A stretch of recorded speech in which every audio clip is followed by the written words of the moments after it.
Buenas tardes o buenos días a todos, mucho gusto. Mi nombre es Graciela Petrella y soy docente y coordinadora de la Escuela Itinerante.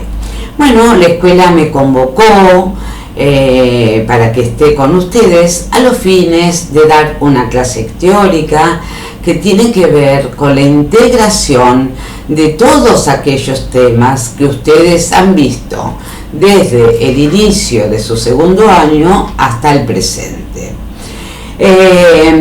Entonces el objetivo real de esta clase es integrar algunos conceptos para poder fijar dónde y cómo utilizar nuestro ECRO para el análisis no solo de textos, sino enfocado a situaciones grupales, emergencias psicosociales, intervenciones comunitarias y todo aquello inherente a la carrera que ustedes eligieron. Podríamos denominar la clase de integración, sí, efectivamente. ¿Y qué es lo que estamos a punto de integrar? La teoría, en principio, la teoría vista hasta el presente, comenzando por ese sujeto producido y productor, que este sujeto no nos quede desconectado de nuestro marco teórico, porque lo nombramos permanentemente, porque es nuestro protagonista, el sujeto producido y productor, el sujeto pichoniano.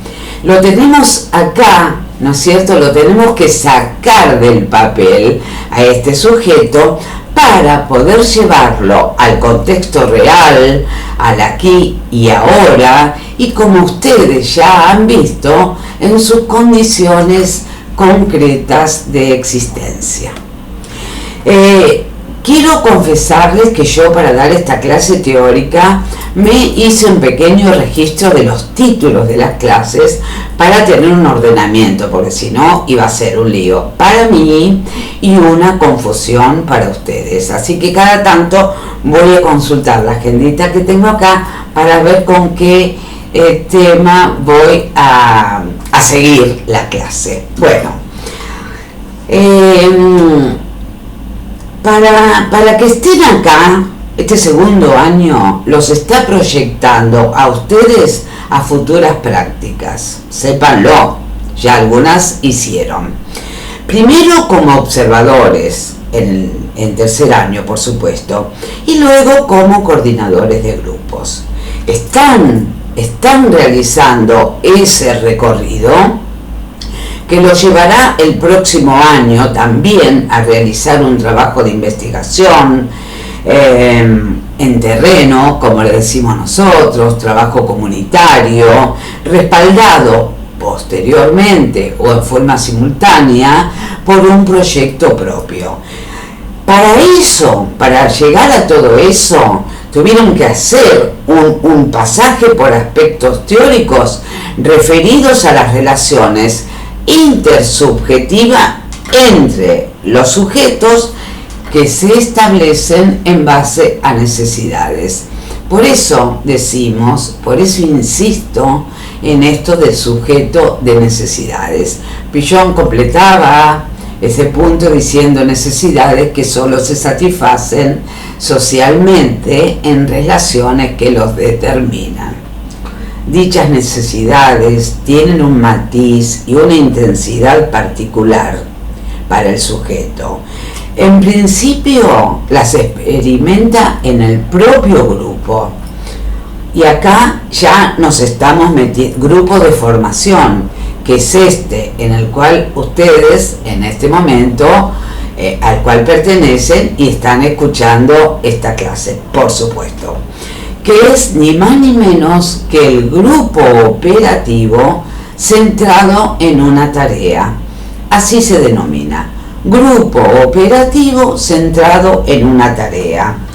Y acá nos encontramos con la piedra basal prácticamente de la psicología social, que es la teoría y técnica del grupo operativo, que la pensó y la puso en papel y la describió, y hay un libro escrito, el doctor Enrique Pillón Rivière. ¿Qué es lo que destaca al grupo operativo de cualquier tipo de grupo, de cualquier grupo?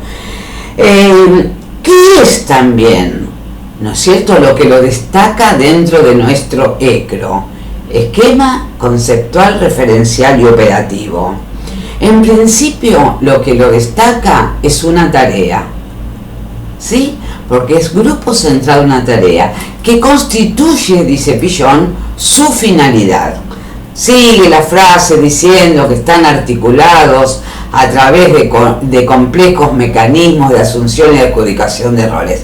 Pero yo le dije que esta no era una clase de repaso, sino de integración. Así que no voy a repetir toda la explicación de la denominación de grupo de Pillón. Grupo centrado en una tarea. Si tengo que dar una definición, que eso es lo que quiero hacer realmente para una mejor comprensión y para que ustedes no tengan confusiones que suele haberlas con otro tipo de grupo, diré que el grupo operativo es un dispositivo, ténganlo en cuenta, una herramienta, también podemos denominarlo de esa manera, para poder operar en distintas situaciones.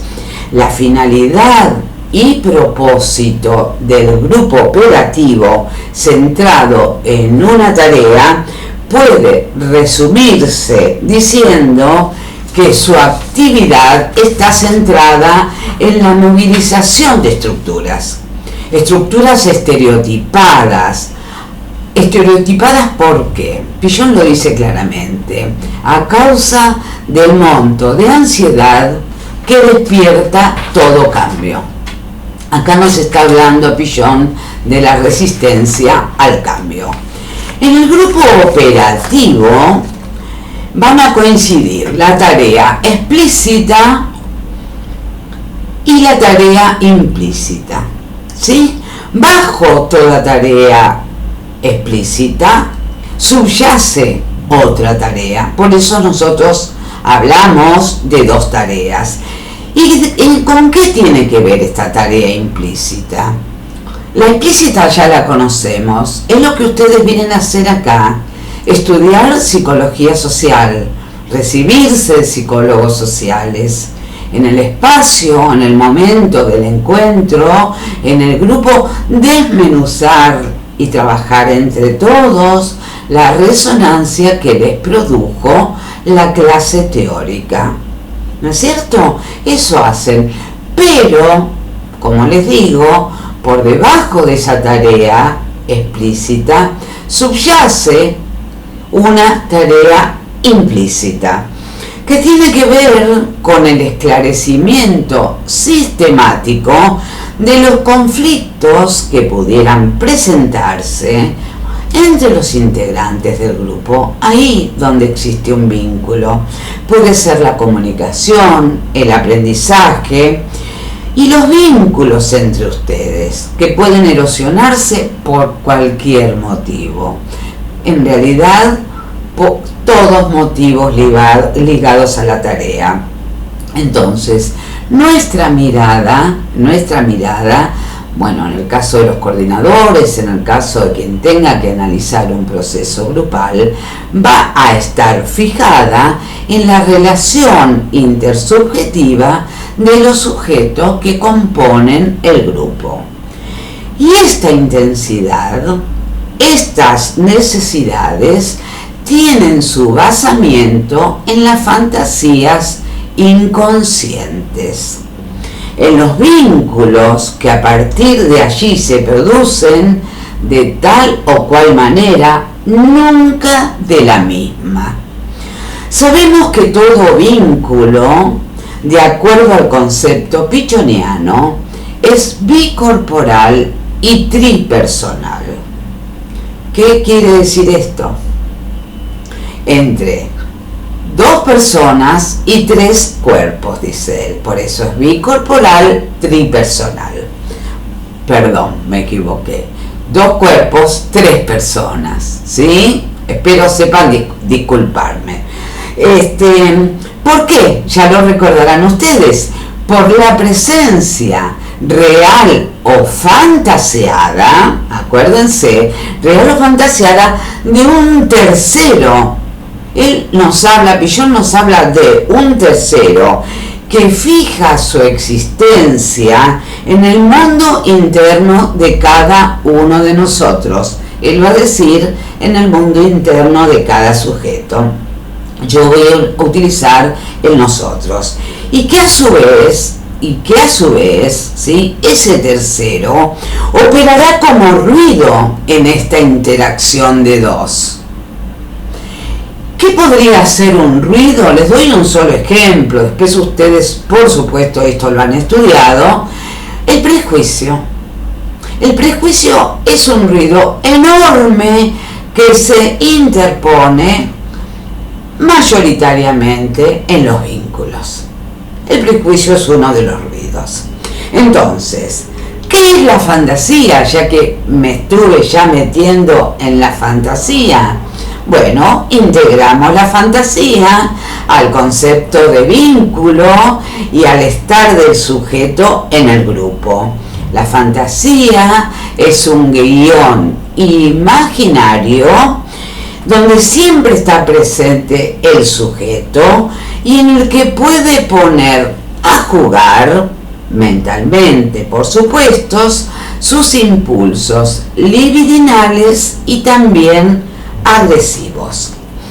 Por otra parte, operarán dentro de estas fantasías los mecanismos de defensa contra esos impulsos libidinales y agresivos. Estos mecanismos de defensa del cual les estoy hablando son producto de la caída de la barrera de la represión posterior a la censura, tal como han visto ustedes en la primera y segunda tópica el año pasado. Entonces, todo esto es llevado por los sujetos al grupo. No lo podemos dejar colgadito de la puerta hacia afuera. Viene con nosotros. Pillon va a hablar de verticalidad y va a hablar de horizontalidad, que se ponen a jugar en el espacio grupal, donde juega también el plano de lo real, de lo simbólico y de lo imaginario.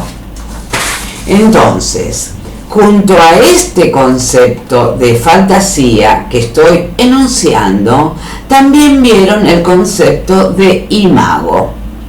¿Qué son las imagos? Vamos a comenzar por alguien muy conocido por ustedes, que es Wilfred Bion.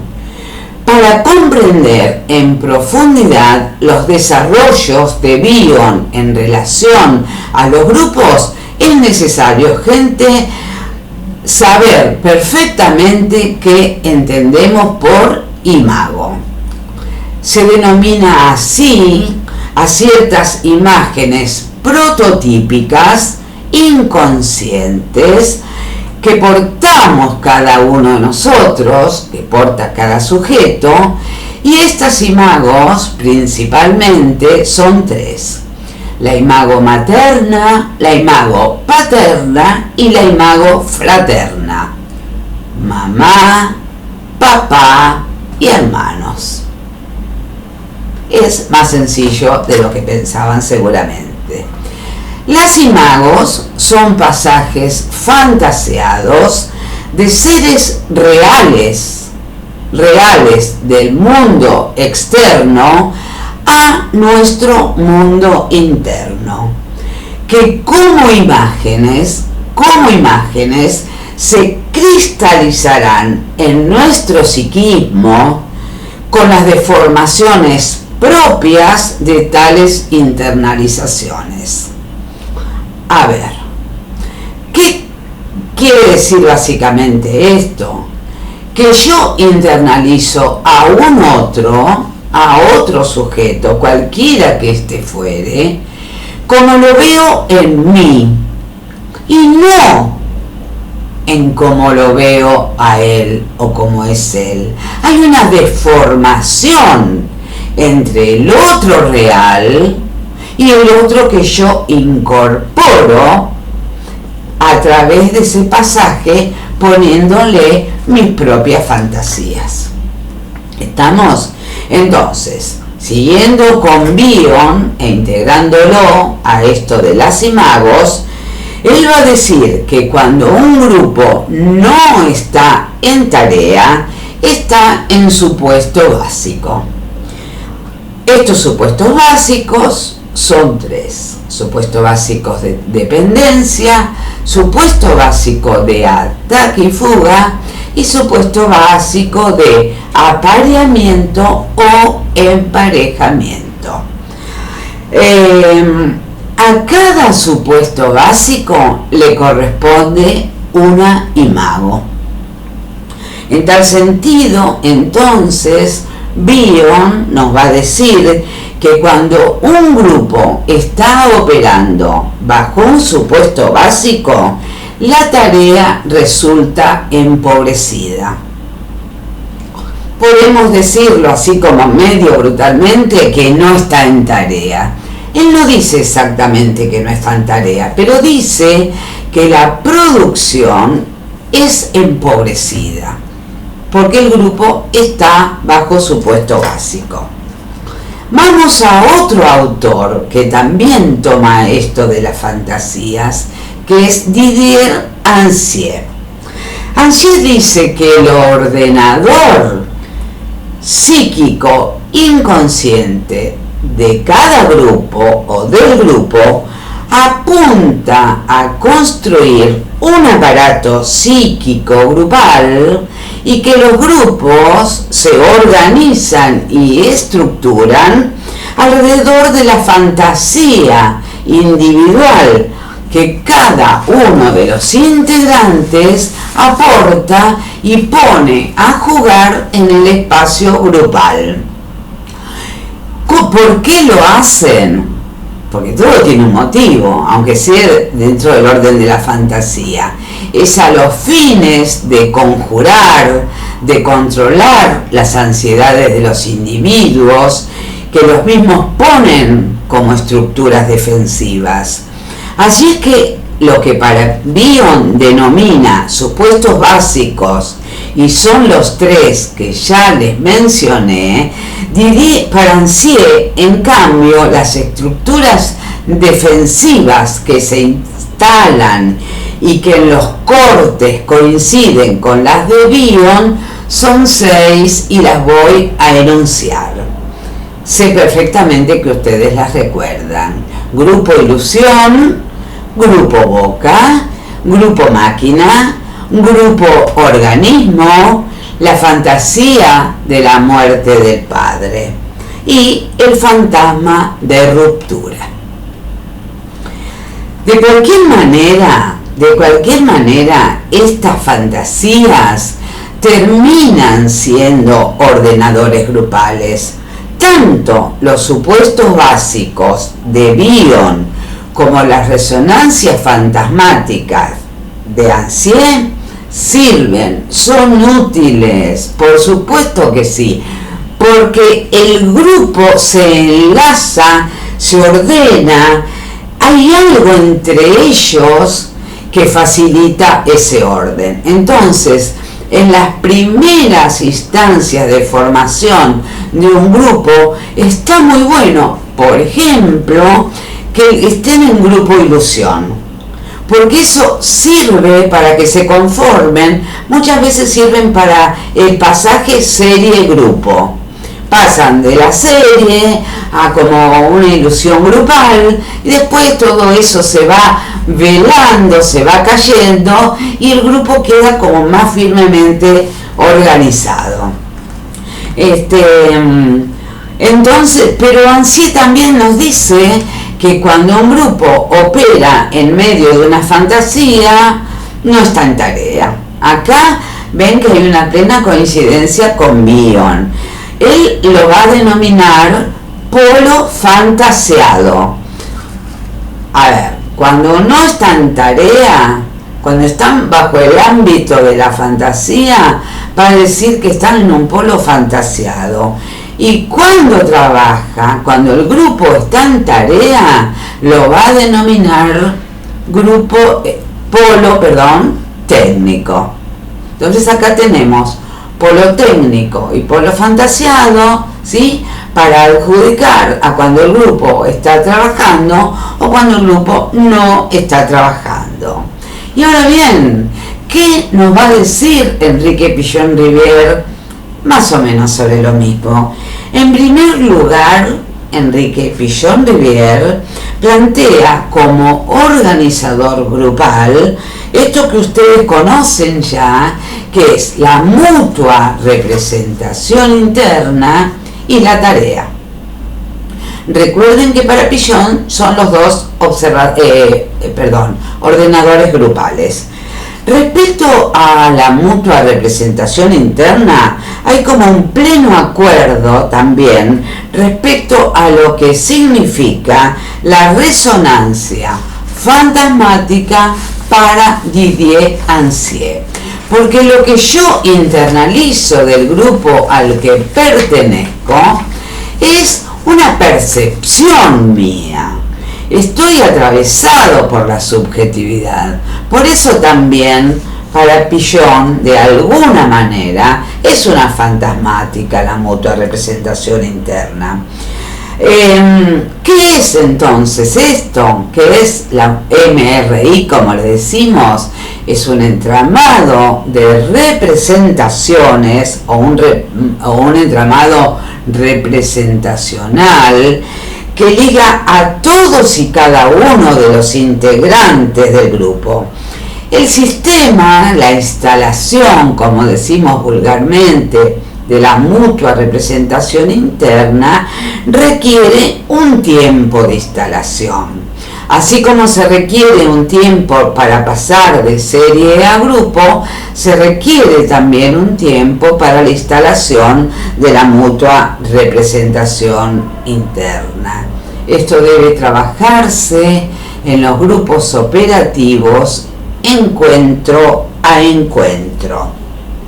Y entonces es así como cada uno de los integrantes, ¿sí?, valga la redundancia, va incorporando a sus pares a través del intercambio de la tarea y la construcción de una laboriosa red vincular. Fíjense, yo no sé si va a estar en algún apunte, pero lo de laborioso es mío. Es todo un trabajo vincularse y esto es muy bueno que lo sepan. Entonces acá tenemos necesidad, objetivo, tarea. Fíjense que seguimos hablando de grupo, Para Pillon es una constelación. Esto que les acabo de decir, necesidad, objetivo, tarea, es una constelación. La tarea es un factor de convocatoria y solo organiza en el plano del imaginario las ansiedades puestas en juego. Es el medio, estas ansiedades, son dos. Una es el miedo a la pérdida y otra es el miedo al ataque. Desde la teoría de las relaciones objetales, ustedes vieron a Melanie Klein en primer año, es similar, es como un sinónimo. El miedo a la pérdida y el miedo al ataque es sinónimo de posición esquizoparanoide y posición depresiva. Porque ustedes no se olviden que Pillon era un teórico de las relaciones de objeto o relaciones objetales. De ahí que ustedes en primer año vieron a Winnicott, vieron a Melanie Klein y vieron a otros autores. Para Pillon, lo contrario a tarea es pre-tarea. Para Bion, entonces, lo contrario a la tarea son los supuestos básicos. Para Didier Ancier, lo contrario a la tarea es el polo fantasiado. Entonces tenemos pretarea, supuestos básicos, polos fantasiados como enemigo, entre comillas, de la tarea en el seno del grupo operativo. ¿Sí? Bueno, tomando uno de los 5 pares contradictorios u opuestos que propone Pigeon-Rivière para el análisis de los procesos grupales, se puede equiparar a proyecto y resistencia al cambio. Ustedes todavía no vieron dialéctica, por eso no les enuncio los 5 pares contradictorios, pero extraje este proyecto de resistencia al cambio porque también lo podemos integrar, ¿sí?, con el polo técnico, polo fantasiado, supuesto básico, ¿sí?, y las fantasías de Didier-Ancier. Entonces, cuando en un grupo hablamos de miedos, fantasías y resistencias, debemos poder ligarlo también con el concepto de transferencia. Y para un posible análisis de algo que pueda estar pasando en el grupo, debemos poder ligar todo esto también y entramarlo con el concepto de transferencia. Entonces, ¿qué es la transferencia? Este concepto fue descubierto por Sigmund Freud en el ámbito de la clínica, él como psicoanalista y con cuestiones que le sucedían a los pacientes con él.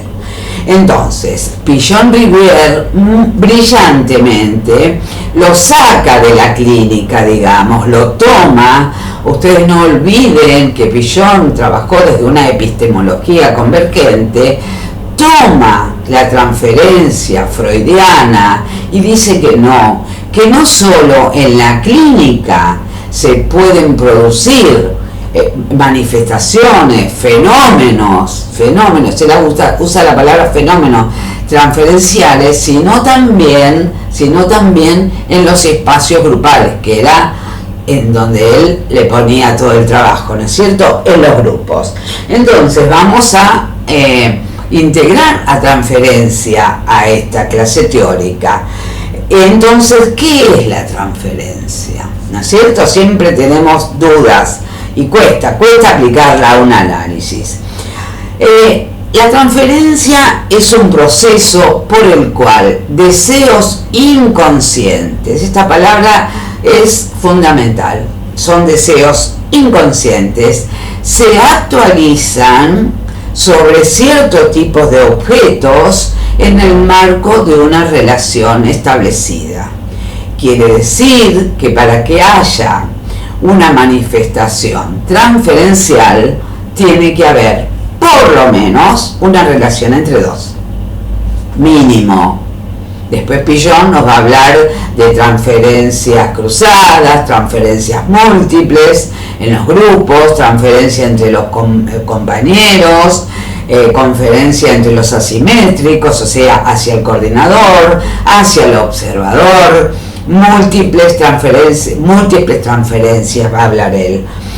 En este caso sigo con la explicación de transferencia. Se trata de una actualización de algo que realmente ocurrió, ¿no?, en el allá y entonces, y yo lo traigo por algo al aquí y ahora ante la presencia de algo o alguien, y eso que estaba inconsciente vuelve a cobrar vigencia. Se lo denomina también falsa conexión o falso enlace. ¿Por qué falso? Porque claro, es falso, porque el sujeto u objeto que en el allá y entonces me produjo algo que quedó sepultado en el inconsciente no es el mismo sujeto al cual yo le hago la depositación en el aquí y ahora. Por eso se denomina falsa conexión o falso enlace. ¿Estamos? La transferencia, esto lo descubre Freud y por supuesto lo toma Pigeon para aplicarlo a la tarea en los grupos, está al servicio de la resistencia. En la clínica, en la resistencia a la cura. Las pacientes transferían porque de esa manera inconscientemente evitaban la cura. En los grupos, ¿sí? Se hace una cuestión transferencial porque está al servicio de la resistencia. ¿Resistencia a qué? Sería la pregunta. Al abordaje de la tarea. En tanto tengo esa molestia con alguien que me impide tener un vínculo sano, digamos, de alguna manera, no estoy trabajando, ¿sí? Entonces, le decimos las 3 R's. Repetir, porque repito el vínculo del allá y entonces, para no recordar, porque si repito no recuerdo, y no relaborar. Si no relaboro, o no trabajo para Pillon, o no me curo para Freud. ¿Estamos? Poner la mirada allí también nos lleva a un sujeto inmerso en un campo de fuerzas. Valencias las denominó Kurt Lewin, ¿no? En su teoría del campo. Él nos habla de metas y liderazgos.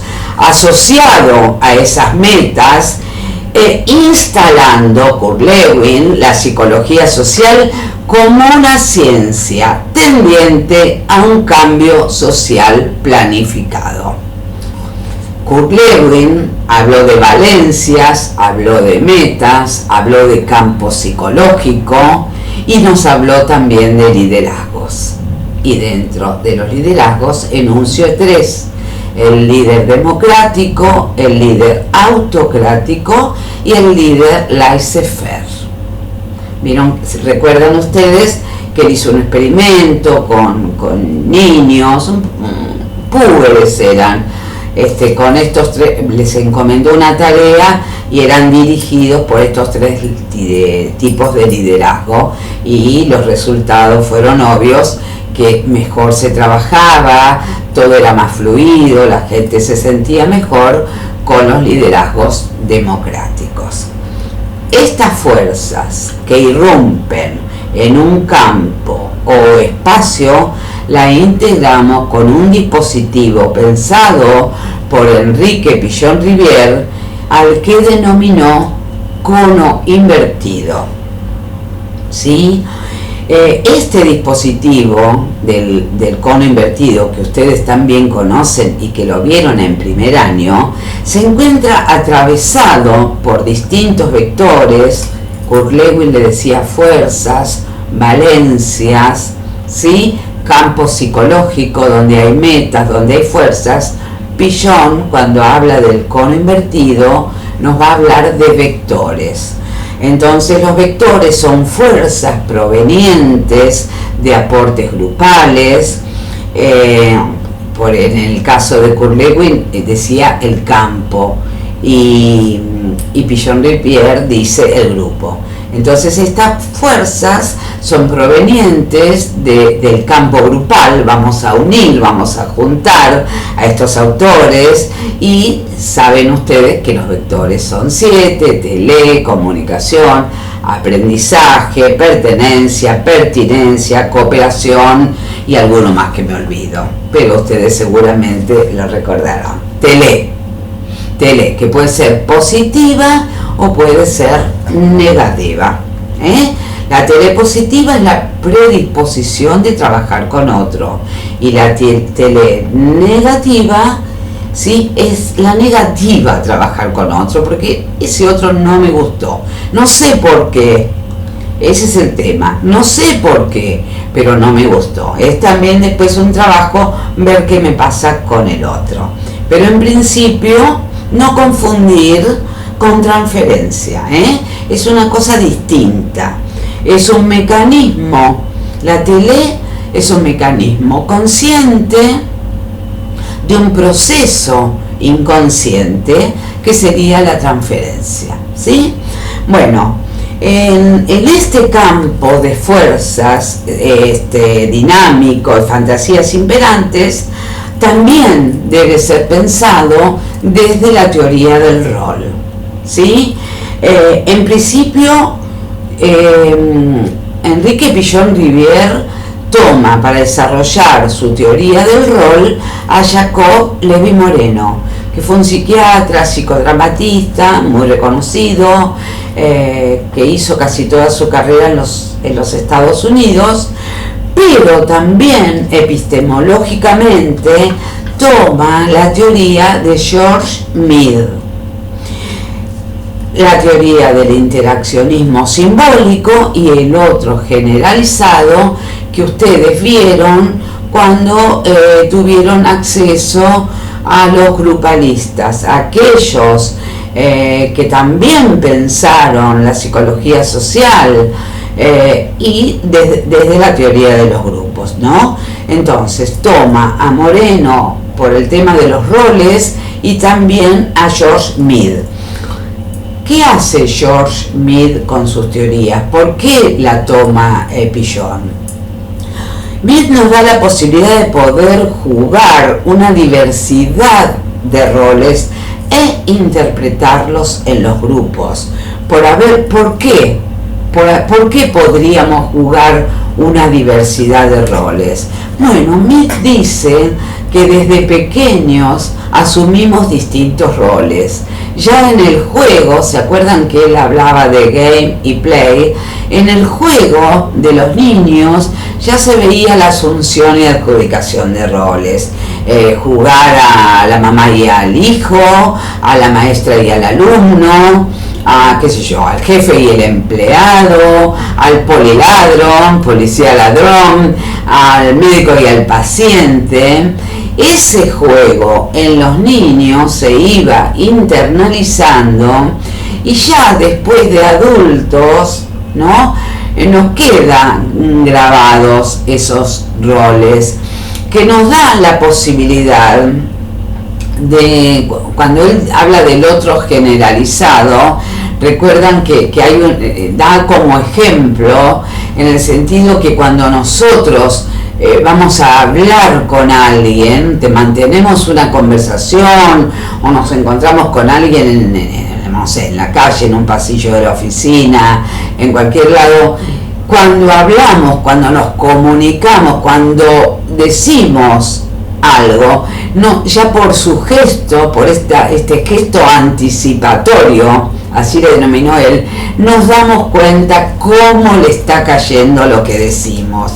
Entonces la enorme posibilidad es que podemos ajustar conductas, ¿sí? Porque si vos estás diciéndole algo y ves que su cara se transforma, bueno, rebobinamos, ¿no? No, esto no lo digo, lo diré en otro momento, a menos que quiera pelearme, cosa que no está buena, pero no, a menos que quiera pelearme, yo tengo la posibilidad de ajustar. Y eso lo toma de George Mead, aplicado también a lo gestual y a los roles, a la asunción y adjudicaciones, de roles en los grupos. Pillon-Rivière, como les digo, arma su propia teoría del rol y va a decir que en forma dinámica estos roles, que en principio son 4, por supuesto que pueden haber muchos más, pero aquellos que nosotros analizamos para interpretar lo que puede pasar en un grupo son 4. Él va a hablar básicamente de 4 roles a los cuales denominamos los roles de la dinámica, y estos roles, como ustedes saben bien, son los de líder, saboteador, chivo emisario y portavoz. Nos dice Pillon que estos roles son asumidos y adjudicados, y el mecanismo tanto de la asunción como de la adjudicación es totalmente inconsciente.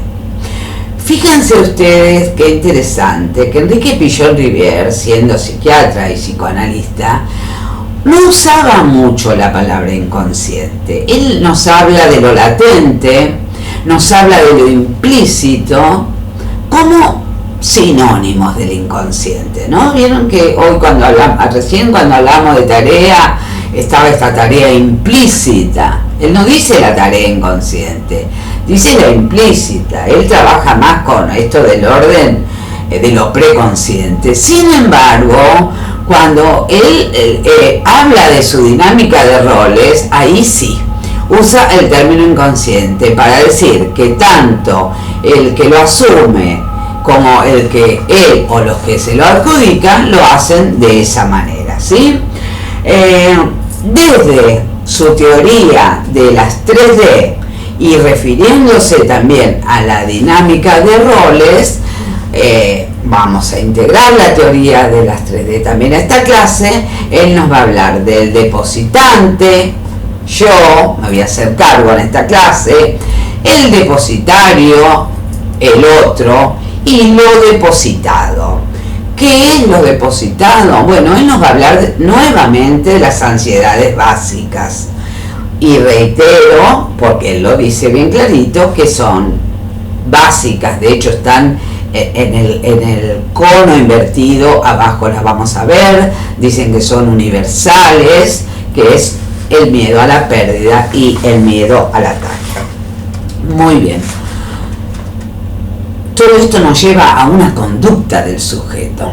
Miren, todo lo que estuvimos hablando es prácticamente conductual, el tema de los roles y todo eso. Cuando ustedes vieron ámbitos de la conducta, supieron que no hay una única manera de analizar la conducta del otro. Eso realmente es maravilloso cuando los estudiantes se encuentran con ese teórico, y más cuando lo estudian, ¿no? Digo, porque nos hace revisar tanto nuestras propias conductas. Entonces, Piaget nos va a decir que para analizar que la conducta de un sujeto, la mínima unidad de análisis es el vínculo. O sea, no podemos analizar la conducta de nadie si no lo vemos en su interacción con otro u otros. ¿Sí? Tiene que estar con otro. Y yo tengo que ver cómo actúa para poder emitir una aproximada y nunca, por lo general, muy certera opinión. Hay conductas, esto lo vieron, innatas, y hay conductas adquiridas, que se ponen a jugar en 3 ámbitos: mente, cuerpo y mundo externo. ¿Se acuerdan de esos circulitos donde ponen la mente?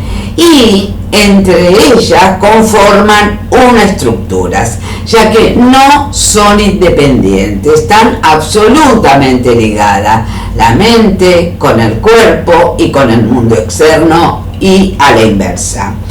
De alguna manera podemos decir que conviven. Está bien la palabra convive. ¿Y cuál es el objetivo de esta estructura y de esta movilidad de estructura que nos propone? Es mantener un equilibrio que nos permita una mejor relación al sujeto, en su psiquismo, ¿sí? Que pueda transitar una relación que tiene que ver con el ambiente, con el contexto social y con la propia persona, ¿sí? Entonces ese equilibrio que mantienen mis estructuras hacen que yo, por supuesto, persona, esté más o menos equilibrada. En su teoría de la conducta, ya Piaget está incluyendo su teoría del vínculo, no hay ningún lugar a dudas sobre esto. Y su primer trabajo sobre el tema, que fue la TEU, o sea, la teoría de la enfermedad única. Aquí Piaget nos va a hablar de policausalidad. Esto lo recuerda muy bien. No hay una sola causa, sino varias para poder analizar la conducta del sujeto. Y nos invita Piaget a pensar en causas del pasado y en causas del presente. Provienen del mundo interno de cada uno de nosotros y también las materializamos, se materializan en el mundo externo. Hay bastantes lugares por donde buscar, créanme. Caer en el reduccionismo de buscar una explicación certera o mecánica para analizar la conducta de alguien no sirve. La conducta y la enfermedad tienen que ver con una historia personal, porque ahora ya estoy metiéndome en la teoría de la enfermedad única. La verticalidad del sujeto por un lado, la horizontalidad en el aquí y ahora con otros y en el allá y entonces, puesto que la TEU nos va a hablar de 4 principios. El principio de policausalidad, con el cual empecé a mencionarla, el principio de pluralidad fenoménica, que muchos dicen, ¿qué quiere decir fenoménica? Bueno, pluralidad de fenómenos, pluralidad de casos, pluralidad de circunstancias, pluralidad de hechos, acontecimientos y efectos. Principio, el tercero de los principios nos va a hablar de la continuidad genética y funcional. Y finalmente, porque son 4, nos va a hablar del principio de movilidad de las estructuras, que más o menos con lo que estuvimos pasando recién, el ejemplo que les di de cómo se mueven, pero por ahí si tengo tiempo voy a dar otra pasadita por allí, se mueven las estructuras, ese también es el 4 principio. Para que se comprenda la teoría de la enfermedad única, va a hablarnos Pichon de lo que es un genotipo, que es lo que traemos cuando llegamos a este mundo, ¿sí? Eso como punto 1, a eso le denominamos, se llama, desde la biología, genotipo.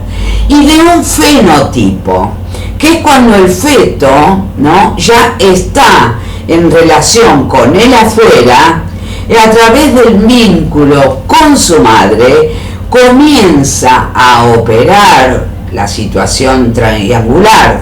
Recuerden, miren cuando se inicia la relación triangular. Recuerdan que al principio de la clase yo le hablé de un vínculo bicorporal y tripersonal. Bueno, acá que estoy finalizando la clase, que estoy hablando de alguien que recién nace, acá ya nos están diciendo que comienza, ¿no es cierto?, este vínculo. Por eso, Fillon-Vivier dice que no se incorporan personas a nuestro mundo interno. Después les voy a dar una pasadita por ahí. Se incorporan modos de vincularse, no personas. Yo a lo mejor tengo un resentimiento y no sé por qué.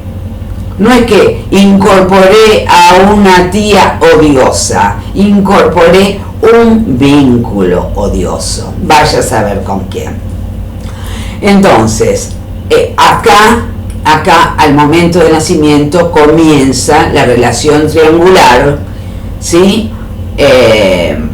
Con su madre, su padre, después va incorporando el medio, y somos lo que el medio hizo de nosotros. No hay manera. Después puede haber un trabajo sobre algunas circunstancias que nos puedan doler, pero somos producto del medio. En principio, de recién nacido, como lo vieron en primer año con Winnicott, esto no tiene que ver con la clase de integración, pero bueno, lo recuerdo ahora, ¿no? Como dice Winnicott, el bebé no está indiferenciado de la madre, ¿no? Es un todo. Por eso se cree omnipotente, se cree que él creó esa teta, esa mamá, ¿no? Es un periodo del bebé muy lindo que hay que respetar, dice Winnicott. Bueno, todos estos aspectos teóricos que les fui transmitiendo son apenas, por supuesto, un recorte de lo que ustedes fueron viendo. Obviamente, no se puede con todo, imposible, pero deben ser analizados integradamente, con una postura dialéctica, una mirada, para no extenderme sobre la dialéctica que entiendo aún no se ha visto, Una mirada que incluya la contradicción, es todo lo que voy a decir de la dialéctica.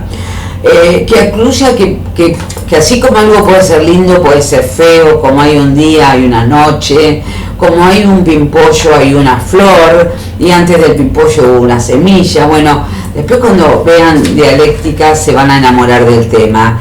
Yo, en principio, y ya cerrando la clase, diré que analicen, vayan pensando en los distintos puntos por los que pasamos con una mirada, como les dije, integradora, teniendo en cuenta que para los análisis de cuestiones grupales, Pillon nos propone un razonamiento dialéctico cuyo basamento está en una tesis, una antítesis y una síntesis. Tema que por supuesto quedará en suspenso, sé que ustedes, como digo, no vieron dialéctica, pero que no estaría mal que comiencen a pensar en ello. Bueno, hasta acá mi clase, les deseo mucha suerte y ya nos veremos seguramente en alguna otra ocasión. Hasta luego.